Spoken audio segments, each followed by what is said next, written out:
When I was 14, I took PE at school. I took PE GCSE. We were the first year that ever got to choose PE GCSE, and I was completely excited about it because I loved sport, and I was coming from a different school, so I was changing school, and I was doing a subject that I loved.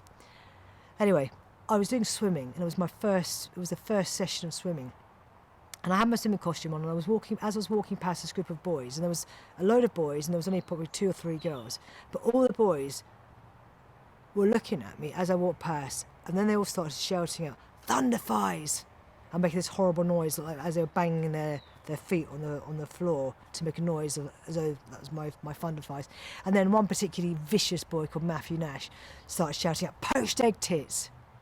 Now, people say that you can't change the past, but you can in hypnosis. You can go back in a time machine to that event, but taking with you all the confidence, or the skills and the talents and the wisdom that you have as an adult.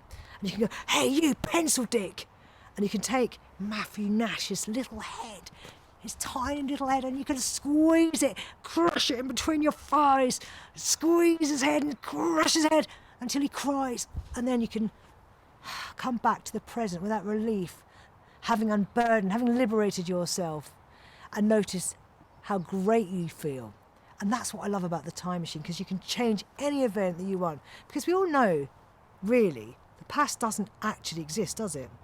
And memories are so unreliable, because if you think about it, you must have had this experience where you've got a memory of something and you've got someone else who was there with you with that memory. But when you talk about it, it's like you both experience a completely different thing, and you think, well, how is that possible? We were both there, and you know that the other person isn't lying. They believe it, you believe. So what's happened? Well, all that's happened is you have everything we experience through the perception of our own, the filters of our own perception, and that's entirely unique. So it means that we're constantly experiencing things from the way that we feel about it. And the past doesn't really exist in any concrete way at all, and that's exciting. It's great because it means we can change it. And Stephen Hawking said about the past, and I love this, he said that the past is like the future. The past, like the future, is indefinite and exists only as a spectrum of possibilities, and that is liberating, because if you think about it, the future has not been created, and therefore anything can happen, but the past is too, because the past is gone.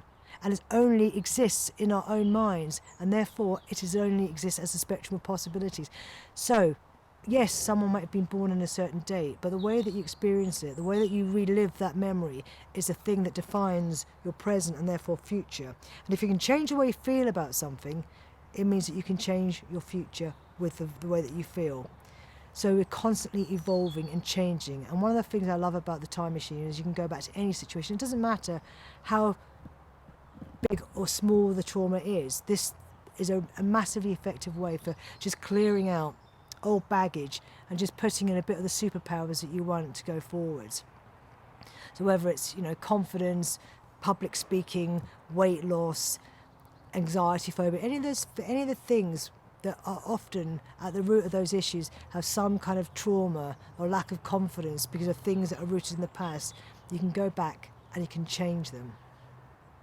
If you want to get in touch with me about working with any of these things, please do. I'm Lara, and you can contact me at lara@lchypnotherapy.com, and I'll be waiting to go back